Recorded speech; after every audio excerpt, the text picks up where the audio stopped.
I recently faced a parent's worst nightmare. The HOA president had my son snatched off our sidewalk, zip-tied, and shoved into a SUV. And her reason? She called it a community safety detention. Funny thing is, the only thing tested that night was my self-control to not knock her out. But let me start from the beginning. My name is Marcus Dawson.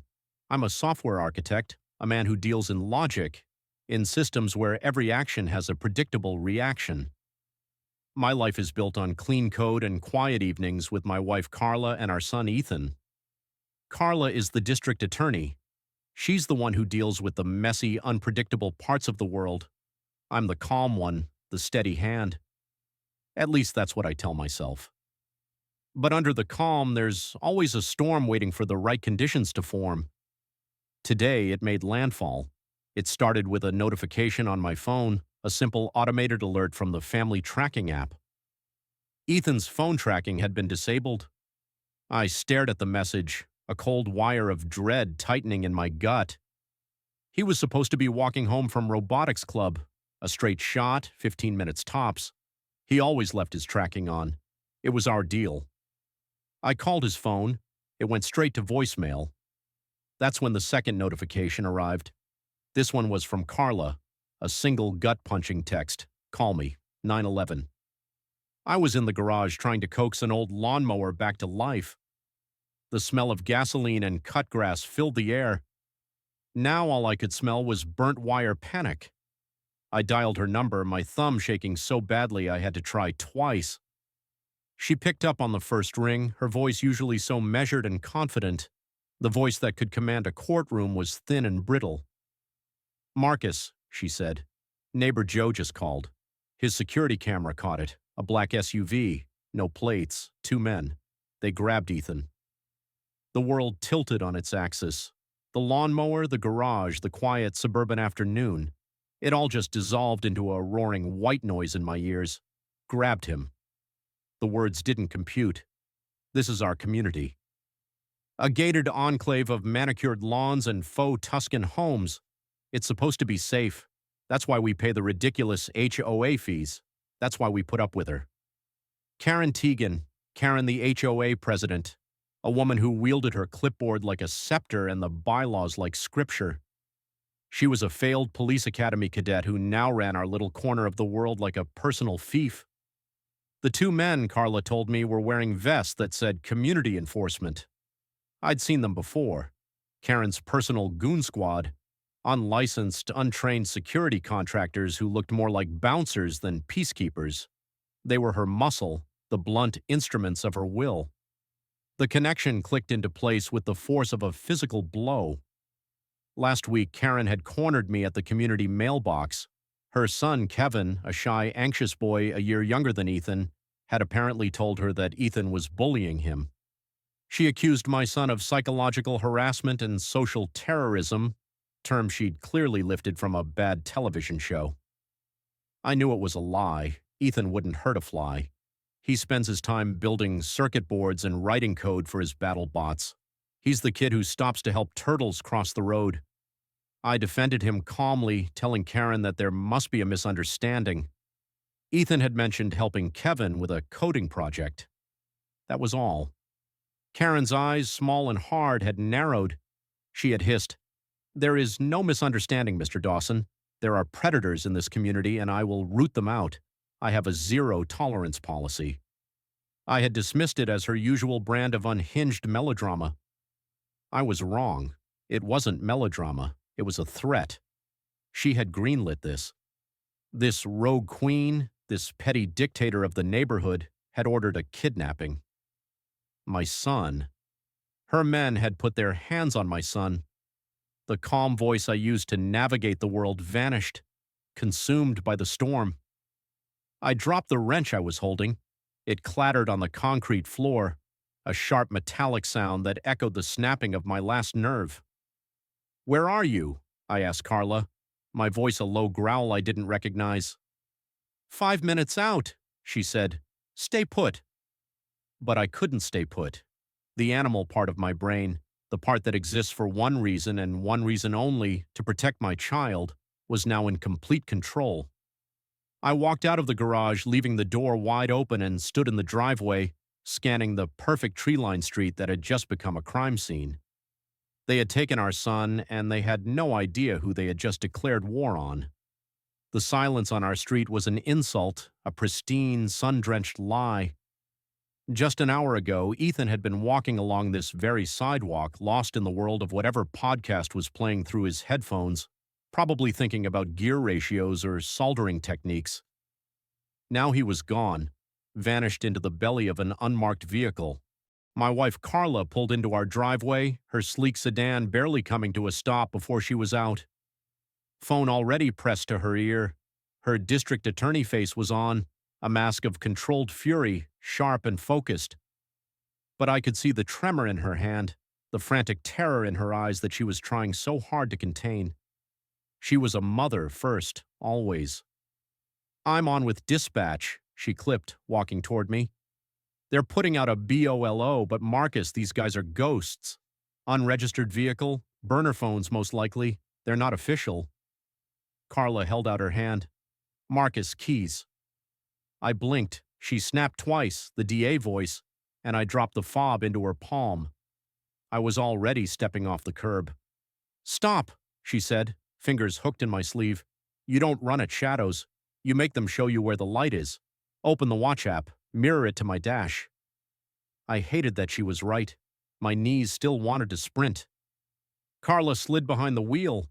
"Seatbelt, talk me through the app. Breathe on the fours now." "In," I said. 2, 3, 4. The storm inside me fell in step with hers. She didn't need to tell me. Karen Teagan operated in the murky space between the law and her own delusions of grandeur. "Neighbor Joe sent the file," I said, my voice tight. I held up my phone, showing her the grainy footage. There it was, my son, my lanky, sweet, harmless boy being manhandled by two burly men who looked like they'd be more at home breaking kneecaps than enforcing lawn ordinances.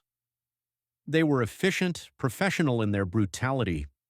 They zip-tied his hands behind his back and pushed his head down as they shoved him into the SUV. He didn't even fight back. He was so stunned, he just disappeared. A wave of nausea washed over me. The helplessness was a physical poison spreading through my veins. "His tracker," Carla said, her mind already jumping 3 steps ahead. "I know it's off," I replied. "He must have shut his phone down, or they did, phone dead or disabled." "Fine, his watch beacon is ours now." Her eyes met mine, and in that instant we were perfectly in sync.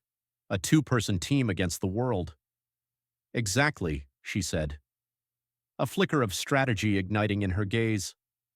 "That cellular watch you got him has its own GPS chip, harder to disable." My heart hammered against my ribs. Of course, the watch. I had insisted he wear it for this very reason, a backup for my own parental paranoia. I fumbled with my phone, my fingers thick and clumsy. I pulled up the secondary tracking app, the one linked directly to the watch's emergency beacon. My breath hitched. A tiny blue dot was pulsing on the screen. It was moving, but not far. It was heading toward the old part of the development near the lake where the original clubhouse stood before our current ostentatious one was built. It was a derelict building slated for demolition for years, but the HOA under Karen's fiscal leadership kept delaying it. It was her private kingdom, a place no one ever went. It used to be a utility substation. Karen had repurposed it without permits, cameras wired in, coded locks, a steel bar across the inner door. "I've got him," I breathed, showing Carla the screen. "He's at the old Northwood clubhouse." Carla didn't hesitate. She was already back in her car, the engine rumbling to life. "Get in." As I slid into the passenger seat, my phone buzzed with an incoming call. It was neighbor Joe. "Marcus," he said, his voice a nervous whisper. "I didn't want to say anything with the police listening in, but I know those goons. They're part of Karen's crew. They store their equipment at that old clubhouse. Mowers, security gear, everything." The confirmation sent a surge of ice-cold adrenaline through me. This was it. This was Karen's black site. My son was being held captive in a glorified storage shed by a power-mad HOA president. Carla pulled out of the driveway, tires squealing on the asphalt. Logic was useless now.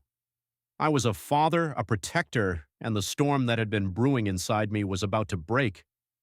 The blue dot on the screen was stationary now, blinking like a beacon, like a target, and we were heading straight for it. We weren't calling the local police to knock on the door. Carla was already making another call, this time to someone much higher up the food chain. She was bypassing the front desk and going straight to the top. The rules of civilized society had been broken. Now so were the rules of engagement. They had taken him off the street at dusk, and we were coming to get him back. The law was on its way, and we'd get there first to guide them in. The drive to the old clubhouse was the longest 10 minutes of my life. Every red light, every stop sign felt like a personal affront, a barrier between me and my son. Carla drove with terrifying, focused calm, her hands steady on the wheel, but her knuckles were white.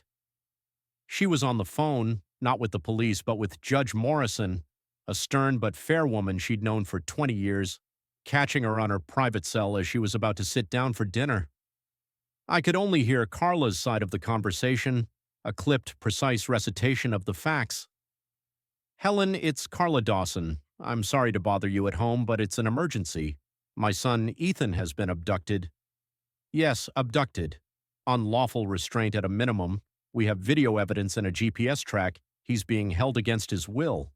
An unlicensed detention site by private contractors operating under the color of authority for a homeowners association." She paused, listening. "The HOA president, Karen Teagan. We have a history of harassment. Yes, I have probable cause to believe he is in imminent danger.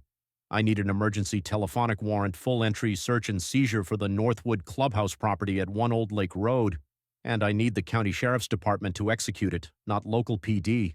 I need a tactical team. Helen now." Carla wasn't a DA anymore. She was a weapon forged in the fires of the legal system, and she was aiming herself squarely at Karen Teagan's heart. While she secured the cavalry, my mind raced, replaying every interaction I'd ever had with Karen, a highlight reel of petty tyranny. The first time we met her 5 years ago, shortly after we moved in, she'd shown up at our door with a tape measure and a binder of HOA bylaws, pointing out that our mailbox was a 1/4 of an inch too low. I had laughed, thinking it was a joke. The look on her face, a pinched, joyless mask of indignation, told me it was not. She had no authority, not really.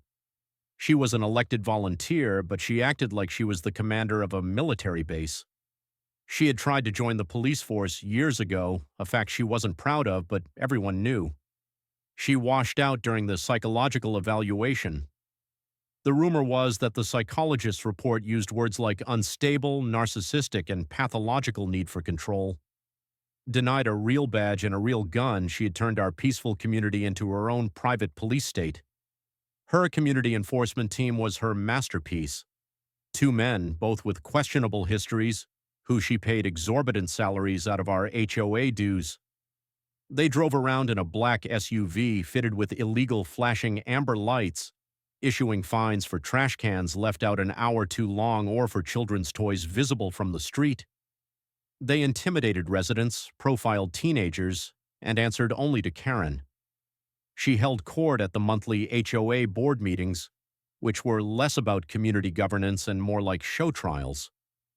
One family, the Hendersons, wanted to build a small treehouse for their daughter. Karen had publicly shamed them, using fabricated jargon about aerial sightline violations and unapproved vertical construction. She spoke about the bylaws as if they were ancient sacred texts, and she was their high priestess. The board, a collection of timid retirees and spineless yes-men, always voted her way. They were terrified of her. She had created a system of fear, and it worked. People paid their fines, painted their houses the approved shade of beige, and kept their heads down, and now she had escalated from mailboxes and treehouses to kidnapping. My son was a pawn in her sick power game. The false accusation of bullying against her son Kevin was just the pretext she needed. Kevin was a fragile kid, and I had no doubt Karen's suffocating brand of parenting was the cause. She probably twisted some innocent interaction between the boys into a sinister narrative that fit her worldview. She saw Ethan's kindness as a threat. She saw predators where there were none. The blue dot on my phone pulsed in the darkness, our only guide. We turned onto Old Lake Road, the asphalt giving way to a cracked, weed-choked lane. The old clubhouse loomed ahead, a dark hulking shape against the twilight sky. The windows were boarded up, the paint was peeling, but a single bare bulb burned over a side entrance, and parked right next to it was a black SUV with no plates. "They're here," I said, my voice barely a whisper,